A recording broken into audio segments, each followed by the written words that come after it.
Hello everyone, हम आज आपको सॉल्व कराएंगे यूपी टेट 2016 का क्वेश्चन पेपर। यूपी टेट 16 में 2016 में यूपी टेट का दो बार पेपर हुआ था। उसमें एक पेपर सेट हमने आपको सॉल्व करा दिए, ये दूसरा वाला है। तो हमारा इसमें 15 क्वेश्चन हम आज आपको सॉल्व कराएंगे। तो हमारा इसमें पहला जो क्वेश्चन है, अष्टछाप के कवि नहीं है। हमारा जो पहला क्वेश्चन है क्या है?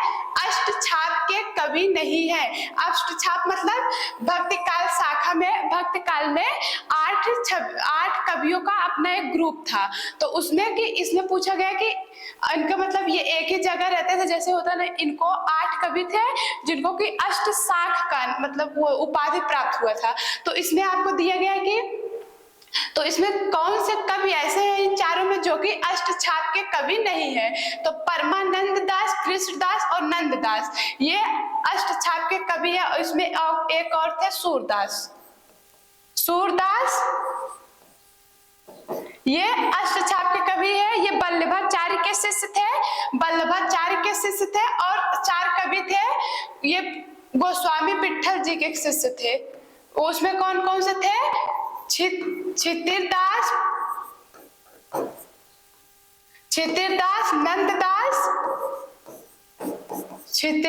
नंददास और थे गोस्वामी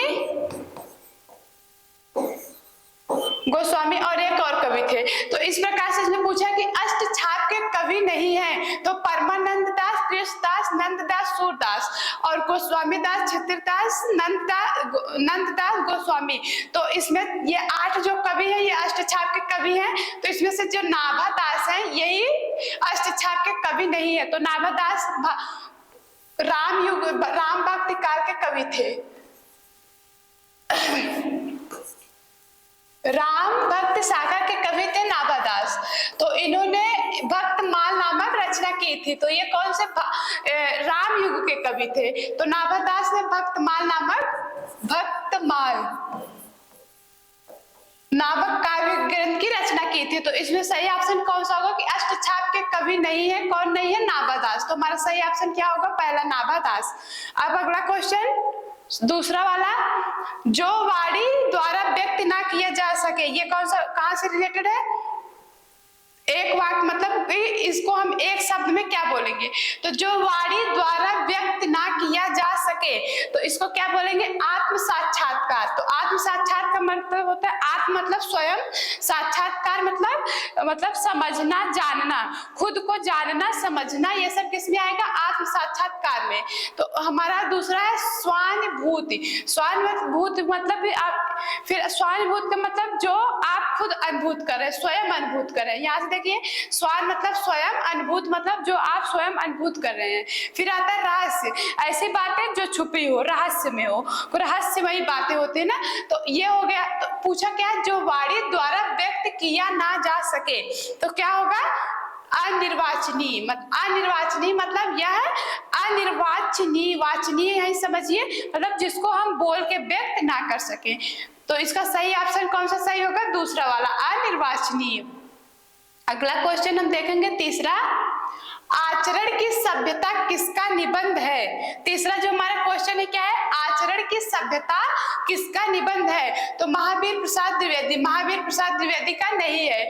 और इसके बाद है सरदारपुर सिंह। तो आचरण की सभ्यता जो निबंध है ये सरदारपुर सिंह की निबंध है। और सरदारपुर सिंह की कौन सी रचना है? प्रसिद्ध रचनाएं कौन कौन सी है सरदारपुर सिंह की? सच्ची वीरता, प्रेम और मजदूर, सच्ची वीरता, प्रेम और मजदूर। ये सरदारपुर सिंह की प्रसिद्ध रचनाएं कौन कौन सी? सच्ची वीरता, प्रेम और मजदूर, आचरण की सभ्यता। ये आचरण की सभ्यता और सच्ची वीरता इनकी बहुत प्रसिद्ध रचना है। तो इस सरदारपुर सिंह की कौन सी प्रसिद्ध रचना हुई? आचरण की सभ्यता। फिर आते हैं रामचंद्र शुक्ल। तो रामचंद्र शुक्ल का हमने आपको कई बार बता चुका। कौन कौन सी है?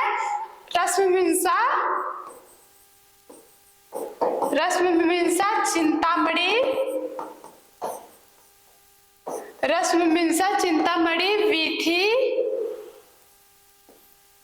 विचार, ये आचार्य रामचंद्र शुक्ल की प्रमुख रचनाएं हैं। तो इस प्रकार से आचरण की सभ्यता जो रचना है वो किसकी है? सरदार पूर्ण सिंह की। और इनकी कौन सी प्रसिद्ध रचना है? सच्ची वीरता। बाकी प्रेम और मजदूर इनकी रचनाएं हैं। और रामचंद्र शुक्ल की रसमीमांसा, चिंतामणि, विचार विधि, और क्या है? महावीर प्रसाद द्विवेदी। महावीर प्रसाद द्विवेदी किसके संपादक थे? सरस्वती पत्रिका के संपादक थे। अगला क्वेश्चन, चौथा, भूषण किस काल के कवि हैं? हमारा चौथा क्वेश्चन क्या है?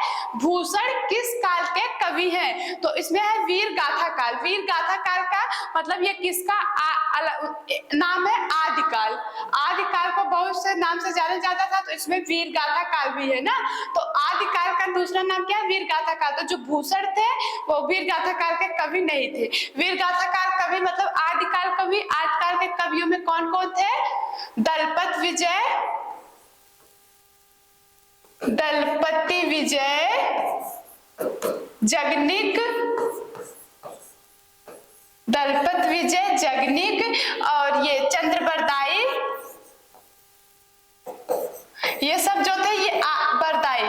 तो ये चंद्रबरदाई, दलपत, जगनिक, ऐसे ऐसे 7 कवि थे। तो जो थे कि वीर और खुसरो, खुसरो भी आदिकाल के कवि थे। खुसरो, चंद्रबरदाई,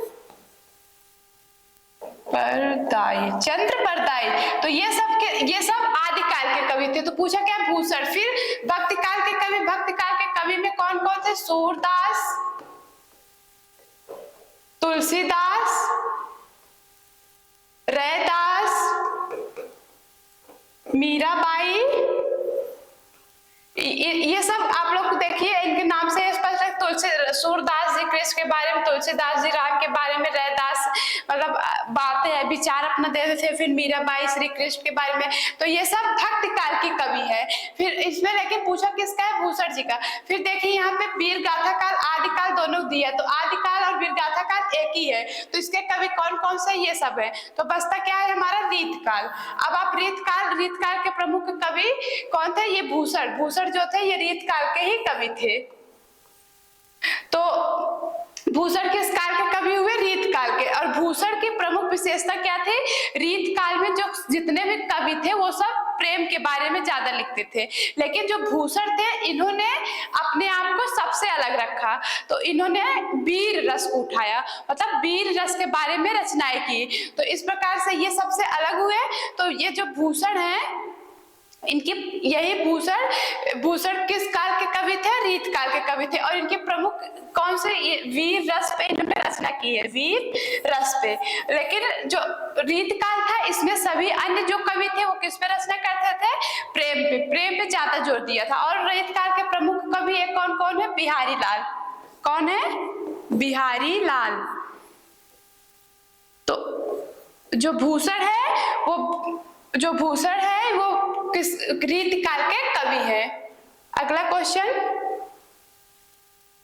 उत्साह किस रस का अस्थाई भाव है? इसमें पूछा है कि जो उत्साह है ये किस रस का अस्थाई भाव है? तो वीर रस का अस्थाई भाव क्या है? यहाँ पे गलती हो गई। तो वीर रस का अस्थाई भाव क्या है? उत्साह। उसके बाद हास्य का हास्य, श्रृंगार का रति, श्रृंगार रस का स्थायी भाव क्या है? रति। और करुण का रौद्र।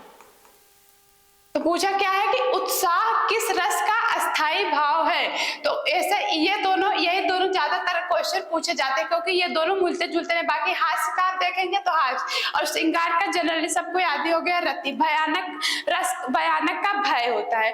तो इस प्रकार से वो एक दूसरे मिलते जुलते आसानी से समझ आ जाते हैं कि किसके अस्थाई भाव है। लेकिन ये जो करुण रस और वीर रस है, तो करुण का रौद्र है और वीर का उत्साह है, तो इसलिए समझ नहीं आता। तो पूछा यही क्वेश्चन में गए, देखिए कि उत्साह किस रस का अस्थाई भाव है? तो उत्साह किस रस का अस्थाई भाव है? वीर रस का। अब हम अपना 6वां क्वेश्चन देखेंगे कि कवितावली के रचनाकार हैं। 6वां क्वेश्चन हमारा क्या है? कवितावली के रचनाकार हैं। तो कवितावली हमने आपको पहले वीडियो में कि दूसरे वीडियो में बताया था कि जो तुलसीदास थे उनकी रचनाओं के पीछे अक्सर आवली लगा रहता था, कवितावली, गीतावली। तो इस प्रकार से जो कवितावली है इसके रचनाकार कौन है? तुलसीदास। कौन है? तुलसीदास। और कवितावली को किस भाषा में इन्होंने लिखा था? ब्रज भाषा में। ब्रज भाषा में। कवितावली को किस भाषा में लिखा था? ब्रज भाषा में। तो उसके बाद है सूरदास। सूरदास की रचना है सूर सागर, सूर सरावली, साहित्य लहरी, ये सब किनकी रचना है? सूरदास की रचना है। जायसी की सबसे प्रसिद्ध रचना कौन सी है? पद्मावत। कौन सी है? पद्मावत। तो इस प्रकार कवितावली के रचनाकार कौन है? तुलसीदास। और किस भाषा में लिखे थे? ब्रज भाषा में। अब हमारा अगला क्वेश्चन, विनय पत्रिका की भाषा कौन सी है? अगला क्वेश्चन हमारा पूछा गया है कि विनय पत्रिका की भाषा कौन सी है? तो विनय पत्रिका की भाषा अवधी भाषा। अवधी भाषा नहीं है, कौन सी है? ब्रज भाषा। जो विनय पत्रिका लिखी गई थी ये ब्रज भाषा में लिखी गई थी। और विनय पत्रिका के जो लेखक थे वो कौन थे? तुलसीदास जी। कौन थे? तुलसीदास। विनय पत्रिका के जो लेखक थे वो तुलसीदास थे और ये विनय पत्रिका वो ब्रज भाषा में लिखी गई थी। तो बाकी तो इसका सही ऑप्शन कौन सा होगा? ब्रज भाषा।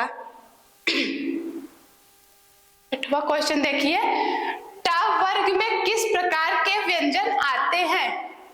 अरे इसमें मतलब इससे पूछने का मतलब है कि ट वर्ग का उच्चारण स्थान क्या है? ट वर्ग का उच्चारण स्थान क्या है? ये उच्चारण स्थान, जो ट वर्ग का व्यंजन है उसका उच्चारण स्थान कहाँ से होता है? तो हमने आपको हर वीडियो में लगभग ये उच्चारण स्थान का क्वेश्चन पूछा ही गया। तो ट वर्ग का जो उच्चारण स्थान है ये कहाँ से है? कंठ। कंठ से आप क्या क्या बोलते हैं? क ख ग घ आ। और जो आता है ताल, तो ये कौन से वर्ग में आता है? च वर्ग में।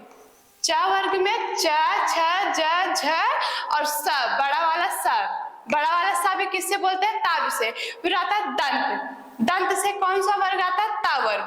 त वर्ग जो है वो हमारा दंत से बोला जाता है। त थ द ध त थ द ध और न तो नासिक से बोला जाता है। तो बचा क्या? मूर्धन। ये जो मूर्धन है ये ट वर्ग में आता है। बोलिए ट ठ। ये हमारा जो जीव है ऊपर के तालु के आगे थोड़ा सा टच होता है। तो आप देखिए ट ठ ड ठ ये सब जो है ट वर्ग की किस प्रकार के व्यंजन है? तो मूर्धन्य। कंठ में क ख ग घ, ताल वाले में च छ च वर्ग और प्लस बड़ा वाला स। और तो दंत है, दंत में त वर्ग। तो हमारा क्वेश्चन कौन सा सही है? मूर्धन्य। मूर्धन्य ऑप्शन दूसरा सही है। अगला क्वेश्चन है, अंधेर नगरी किसकी रचना है? 9वां क्वेश्चन क्या है? अंधेर नगरी के लेखक कौन है? तो इसके लेखक कौन है? भारतेंदु हरिश्चंद्र। और भारतेंदु हरिश्चंद्र क्या है? आधुनिक। भारतेंदु हरिश्चंद्र क्या है? आधुनिक हिंदी जगत के पिता। आधुनिक हिंदी जगत के पापा कौन है? भारतेंदु हरिश्चंद्र। और अंधेर नगरी के लेखक भी कौन है? भारतेंदु हरिश्चंद्र। फिर हमारे आते हैं ये राम कुमार वर्मा। राम कुमार वर्मा को क्या कहा जाता है? एकांकी। एकांकी मतलब एक अंक में। एकांकी के पापा। एकांकी के पापा माने पिता। किसको कहा जाता है? राम कुमार वर्मा को। तो राम कुमार वर्मा की सबसे प्रसिद्ध एकांकी कौन सी है? दीपदान। राम कुमार वर्मा की सबसे प्रसिद्ध एकांकी कौन सी है? दीपदान। ये एकांकी वही वाली है जो हम लोगों ने पढ़ा था, पन्ना धाय वाला। तो वही एकांकी जो है ये दीपदान एकांकी जो है वही पन्ना धाय वाली एकांकी है। और ये कौन लिखा है? राम कुमार वर्मा लिखे हैं। और ये प्रताप नारायण मिश्र की कौन सी प्रमुख रचना है? भारत की दुर्दशा। भारत की दुर्दशा जो है ये प्रताप नारायण मिश्र की सबसे प्रसिद्ध रचना है। और एग्जाम में यही भारत की दुर्दशा ही लगभग पूछा जाता है। फिर भारतेंदु हरिश्चंद्र में आधुनिक हिंदी के पिता इनको कहा जाता है। और उसके बाद है राम कुमार वर्मा को एकांकी के पिता। और जो दीपदान एकांकी है ये इनकी सबसे प्रसिद्ध एकांकी है। और ये दीपदान एकांकी किसके बारे में है? पन्ना धाय। एक पन्ना धाय वाला हम लोग कक्षा 9 या 10 में पढ़े थे वही। अब अगला क्वेश्चन देखेंगे हम अपना 10वां। आदिकाल में पहेलियां लिखने वाले कवि। तो क्या है? आदिकाल में पहेलियां लिखने वाले कवि कौन थे? आदिकाल में पहेलियां जगनिक नहीं, सरहप्पा भी नहीं, गोरखनाथ। तो ये जो खुसरो थे, खुसरो जो थे यही आदिकाल में पहेलियां लिखना, पहेलियां, गजल, शायरी यही सब लिखा करते थे। पहेलियां, गजल, शायरी। जो आदिकाल में कवि थे खुसरो जी, अमीर खुसरो, तो यही लिखा करते थे। तो इनको खुसरो को क्या, तो आप समझिए कि खुसरो को आदिकाल में खड़ी बोली, खड़ी बोली का जनक, मतलब खड़ी बोली में कविताओं की रचना या खड़ी बोली में जो रचनाएं सबसे पहले स्टार्ट किया था, कौन किया था? खुसरो। खड़ी बोली काव्य के जनक किसे कहा जाता है? खुसरो को, क्योंकि यही पहेलियां, गजल, शायरी ये सब ये किस में लिखते थे? खड़ी बोली में लिखते थे। तो जो खुसरो जी है इनको खड़ी बोली के जनक कहा जाता है। और ये किस काल के थे? आदिकाल के थे। अगला क्वेश्चन हमारा, पेड़ से बंदर कूदा वाक्य में कौन सा कारक है? ये जो हमारा क्वेश्चन है, पेड़ से बंदर कूदा वाक्य में कौन सा कारक है? तो कौन सा? से में तो अपादान। कौन सा कारक है? अपादान। कर्ता ने कर्म को करण से संप्रदान के लिए अपादान से अलग होने, तो अपादान जो कारक है, पेड़ से बंदर कूदा, तो जो बंदर है ये पेड़ से क्या हो रहा है? अलग हो रहा है। तो अपादान में अलगाव को दिखाता है। तो पेड़ से बंदर कूदने में कौन सा कारक होगा? अपादान कारक होगा।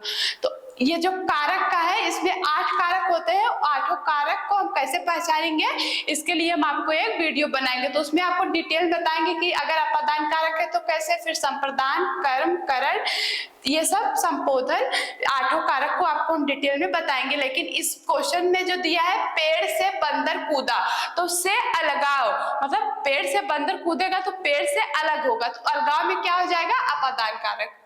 अगला क्वेश्चन हमारा 12वां, श्रृंगार रस का अस्थाई भाव है। देखिए इसके पहले में क्या पूछा था एक क्वेश्चन में कि वीर रस का अस्थाई भाव है। तो वीर रस का अस्थाई भाव क्या था? उत्साह। और श्रृंगार रस का अस्थाई भाव है, तो श्रृंगार रस का अस्थाई भाव क्या है? रति।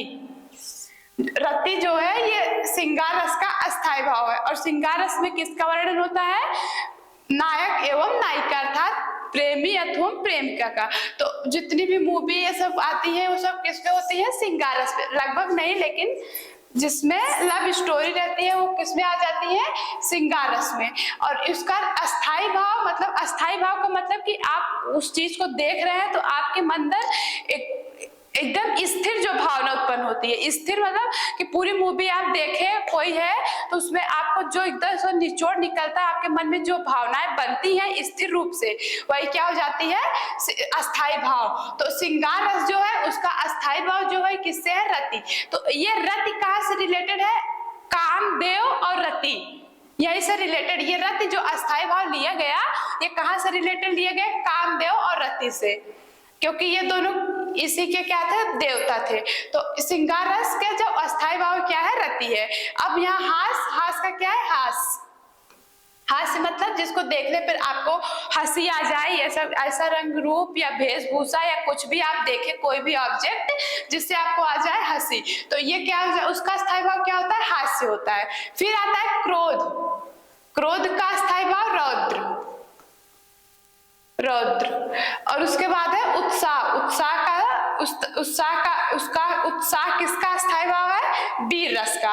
और ये जो रौद्र किसका है? क्रोध का। और श्रृंगार रस का रति, हास्य का हास्य। अगला क्वेश्चन 13वां, निम्नलिखित में तद्भव शब्द है। इसमें आपको बताना है कि निम्नलिखित में तद्भव शब्द, तद्भव का मतलब गलत, तद्भव का मतलब कि ऐसा शब्द बताइए जो भाषा का परिवर्तन हुआ हो लेकिन उसके रूप में भी परिवर्तन हो गए, वही हमारा क्या होता है? तद्भव शब्द। तो अब देखिए भ्रमर, भ्रमर, भ्रमर जो है, भ्रमर यहाँ का सेंस क्या है? भौरा से है, भौरा। ये सही है, भौरा तद्भव है, लेकिन भ्रमर, भ्रमर ही तत्सम है। तो आज से हम भौरा नहीं, क्या बोलेंगे? भ्रमर। फिर आता है मस्तक। मस्तक मतलब मस्तक मतलब अब इसको हम लोग क्या बोल देते हैं? सिर, सिर, ये सब बोल देते हैं। तो ये सब गलत है। क्या सही है इसका? मस्तक। फिर अग्नि, अग्नि को क्या बोल देते हैं? आग। आग नहीं होता, आग, आग नहीं होता क्या होता है अग्नि, तो हम क्या बोलेंगे आज से अग्नि। और भौरे को क्या बोलेंगे भ्रमर, और मस्तक बोलेंगे, ना कि माथा मस्तिष्क ये सब नहीं बोलेंगे, क्या बोलेंगे आप मस्तक। उसके बाद है मछली, यह जो मछली है यह इसका गलत है, क्योंकि मछली को क्या बोलते हैं तद्भव में मत्स्य, क्या बोलते हैं मत्स्य। मत्स्य जो है ये सही है, यही इसका तत्सम रूप है, और जो मछली है ये तद्भव रूप है। तो आज क्या बोलेंगे मछली को मत्स्य, आग को अग्नि, भ्रमर को भौरा को भ्रमर। तो इसमें क्या है निम्नलिखित में तद्भव शब्द है, इसमें आपको बताना है कि इन चारों में से ऐसा कौन सा शब्द है जो गलत है, तो क्या गलत है मछली, मछली का तत्सम क्या है मत्स्य। अगला क्वेश्चन, चौपाई छंद के प्रत्येक चरण में कितनी कितनी मात्राएं होती हैं। इसमें पूछा है कि जो चौपाई छंद है उसके प्रत्येक चरण में कितनी कितनी मात्राएं होती है। तो चौपाई में कितनी कितनी होती है 16 मात्राएं, और 24 मात्रा किसमें होता है रोला में, 24 मात्रा किसमें होती है रोला में, और 13-11 ये दोनों आपको वही जो हमने आपको इसका एक वीडियो में बताया कि 13 और 11 का दोहा होगा। अगर दोहा होगा तो दोहे में विषम में मतलब पहले और तीसरे में 13 मात्राएं, आप ऐसे लिख लीजिए, मतलब दोहा होगा तो विषम में तो पहले और तीसरे में 13 मात्राएं, दूसरे और चौथे में 11 मात्राएं। और जो दोहा का जस्ट उल्टा क्या होता है सोरठा, दोहा का सीधा उल्टा जस्ट उल्टा क्या होता है सोरठा। तो सोरठा में इसका उल्टा मतलब विषम में, विषम मतलब 1 और 3, पहले और तीसरे चरण में 11 मात्राएं, दूसरे और चौथे चरण में 13 मात्राएं। तो हमारा क्वेश्चन क्या है कि चौपाई छंद के प्रत्येक चरण में कितनी मात्राएं होती हैं। तो हमारा जो चौपाई होता है उसमें कितनी मात्रा होती है 16 मात्रा, और 24 मात्रा किसमें होगी रोला में, और 13 और 11 दोहा और सोरठा में होती है, जो कि दोहा में होगी अगर विषम रहेगा पहला चरण और तीसरा चरण तो कितनी कितनी 13 मात्रा है। पहला और तीसरा ऐसे लिखेंगे तो ये देखिए क्या बन गया 13, तो आप क्या समझ जाएंगे 13 मात्रा, और दूसरा और चौथा, दूसरे और चौथे में 12 मात्रा, 13 मात्रा, दूसरे और चौथे में 11 मात्रा, सॉरी 11 मात्रा। तो अब इसका है चौपाई छंद के प्रत्येक चरण में कितनी मात्रा होती है 16, तो सही ऑप्शन क्या होगा दूसरा ऑप्शन। अगला क्वेश्चन 15वां लास्ट, तेरी बरछी ने बरछीने हैं खलन के पंक्ति में कौन सा अलंकार है।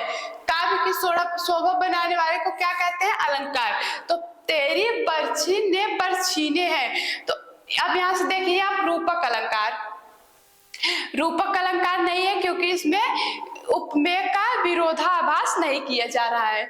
दूसरा होता है श्लेष अनुप्रास यमक। अब आप देखिए श्लेष का मतलब हमने आपको क्या बताया कि एक ही वर्ड हो एक ही बार आए लेकिन उसमें अर्थ उसके चिपके हुए हो। श्लेष का मतलब श्लेष बोलने पे ऐसा चिपकने का भावना आती है ना, तो श्लेष में जैसे एक ही शब्द एक हो लेकिन उसमें उसके कई अर्थ चिपके हुए हो, शब्द एक हो लेकिन उसमें उसके कई अर्थ चिपके हुए हो, तो क्या हो जाता है वो श्लेष अलंकार। फिर दूसरा आप श्लेष और यमक में कंफ्यूजन, यमक में क्या होता है कि शब्द एक ही रहेगा लेकिन वो कई बार प्रयोग होगा और उसके अर्थ अलग अलग रहेंगे, तो क्या हो जाता है वो यमक अलंकार की एक ही शब्द रहेगा, प्रयोग उसका कई बार होगा और उसका अर्थ भी अलग अलग रहेगा।